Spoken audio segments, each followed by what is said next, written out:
Mas pinagtibay ng Ministry of Agriculture, Fisheries and Agrarian Reform o MAFAR ang suporta nito sa mga magsasaka at mangingisda kasabay ng pagdiriwang ng Farmers and Fisherfolk Month ngayong Mayo.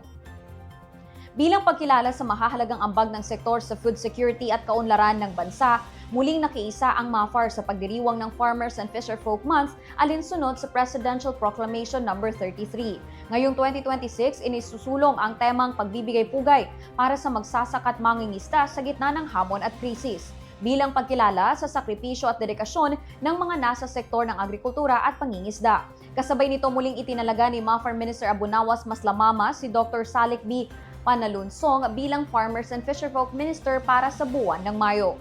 Layunin ng hakbang na mapalakas ang partisipasyon ng mga magsasaka at mangingisda sa policy making at pagpaplano ng mga programang direktang makakatulong sa kanilang sektor.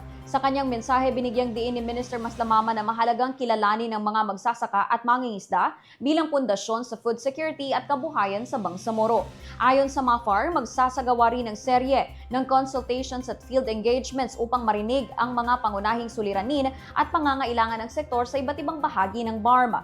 Patuloy namang isinusulong ng MAFAR ang mga programang magpapalakas sa kabuhayan, produksyon at katatagan ng mga magsasaka at mangingisda sa Bangsamoro Region.